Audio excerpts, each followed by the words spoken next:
Post Office, a week of sending and receiving. Hello, everyone. Welcome to my story about the post office. My name is James, and today I'm going to share with you an experience I had with postal services during a busy week at work. The post office might seem old-fashioned with all the emails and apps we use today, but it's still a big part of life, especially for sending packages, letters, and important documents. This story is about a week when I had to visit the post office several times for my job, dealing with shipments, questions, and a few surprises.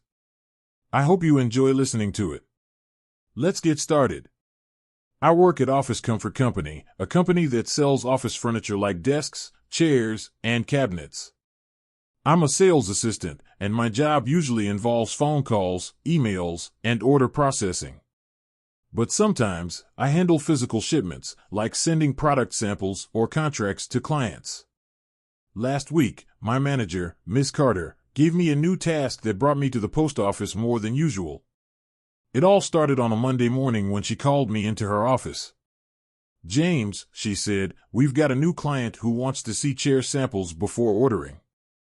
They're in Rivertown, about 200 kilometers away. Can you send them 2 samples this week?" I said yes. It wasn't my first time shipping something, but it had been a while. Ms. Carter added, "And while you're at it, we need to send some contracts to another client in Hilltown. I'll get them ready by Wednesday." I nodded, realizing I'd be visiting the post office a few times. She said the company would cover the costs, and I should keep the receipts. The first thing I did was prepare the chair samples. They were small models, about 30 centimeters tall, made to show the design. I found a cardboard box in the supply room, packed the samples with bubble wrap, and taped it shut. The box weighed about 2 kilograms, light enough to send by regular mail. I wrote the client's address on top, Rivertown Office Supplies, 45, Main Street, Rivertown. Then I checked the post office hours online. It was open from 8 a.m. to 5 p.m., Monday to Friday, and 9 a.m. to 1 p.m. on Saturday.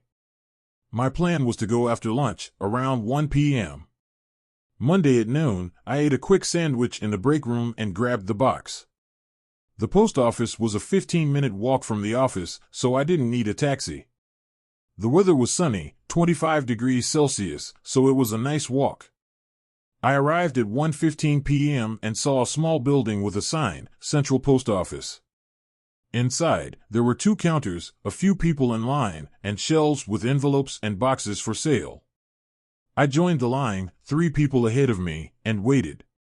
The air smelled like paper and tape, and I heard a clerk stamping something. When it was my turn, I stepped up to the counter. A woman in a green uniform said, "Hello, how can I help you?"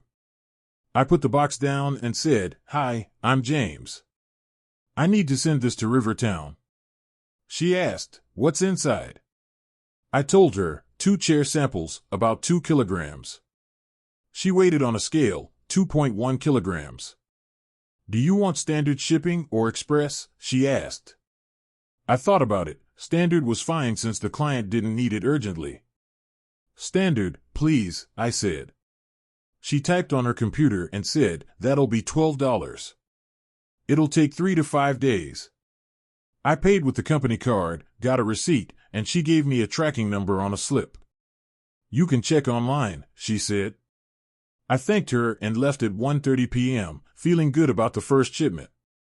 Back at the office, I entered the tracking number on the post office website. It said, "Package received at Central Post Office, processing." I emailed Ms. Carter, "Samples sent to Rivertown, $12, arriving in 3 to 5 days. She replied, "Great, James. Keep me updated."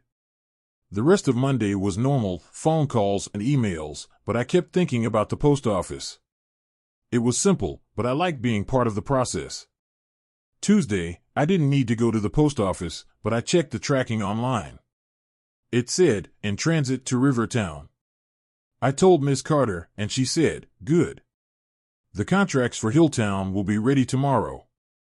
I spent the day calling clients and typing orders, keeping an eye on the weather, still sunny, no delays expected. That night, I checked the tracking again, still in transit.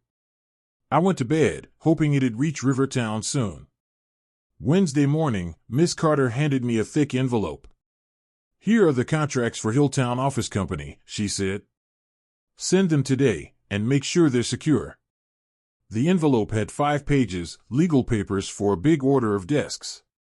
I put it in a plastic sleeve to protect it and wrote the address, Hilltown Office Company, 78 Oak Road, Hilltown. At noon, I ate lunch, a salad this time, and walked to the post office again. The weather was cloudier, 22 degrees Celsius, but dry. I arrived at 12:45 p.m. The line was longer, 6 people ahead. I waited 15 minutes, listening to a clerk explain shipping rates to someone. At the counter, I said, "Hi, I'm James.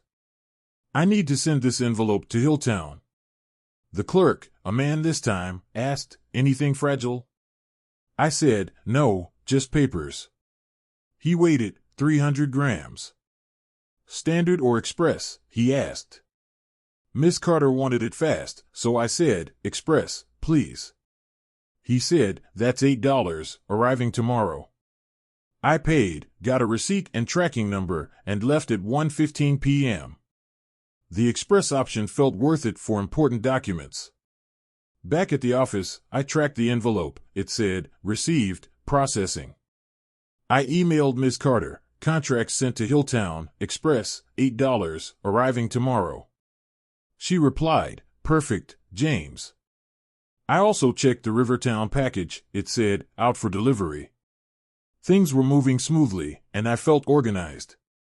Thursday, I got a call from the Rivertown client at 10 a.m. "Hi, James, this is Lisa from Rivertown Office Supplies. The samples arrived, thanks. We'll order 15 chairs." I was thrilled and told Miss Carter. She said, "Good work. Check on the Hilltown contracts too." I tracked them online, delivered at 9:30 a.m. I called Hilltown Office Company to confirm. A woman answered, "Yes, we got the contracts. We'll sign and send them back tomorrow." I updated Miss Carter, and she smiled, 2 successes in one day. Friday, I had a new task. Miss Carter said, "James, a customer in Easton sent us a payment check, but it's late. Can you pick up our mail at the post office? Our office has a P.O. box for payments and letters." I walked there at 1 p.m., sunny again, 24 degrees Celsius. At the counter, I said, "Hi, I'm James from Office Comfort Company. I need to check P.O. Box 45. The clerk asked for ID, so I showed my license. He brought back a small stack, 5 envelopes. I thanked him and returned to the office. Back at my desk, I opened them. One was the check from Easton, $500 for a past order. The rest were bills and ads. I gave the check to Miss Carter, who said, finally, "Good job, James." I spent the afternoon processing the payment and checking tracking. The Rivertown client's order was being prepared, and Hilltown signed contracts were in transit back to us. Saturday, I went to the post office one last time. It was open until 1 p.m., and I wanted to send a thank you note to Rivertown, a small card Miss Carter wrote. I arrived at 10 a.m., no line this time. I said, "Hi, I'm James. I need to send this card to Rivertown, standard mail." The clerk weighed it, 50 grams, and charged $1. I paid cash, got a receipt, and left at 10:15 a.m. It was a quick visit, and I enjoyed the sunny walk back. Monday, the Hilltown contracts arrived in our P.O. box. I picked them up at noon. Miss Carter said, "This week was a win, James. The post office came through." I laughed. It did, with a little help from me. The post office isn't glamorous, but it's reliable. Packages, contracts, and checks all got where they needed to go. That's my post office story. I hope you liked it. It's amazing how much we still use mail, even today. Have you sent something lately? Thank you for listening, and see you next time.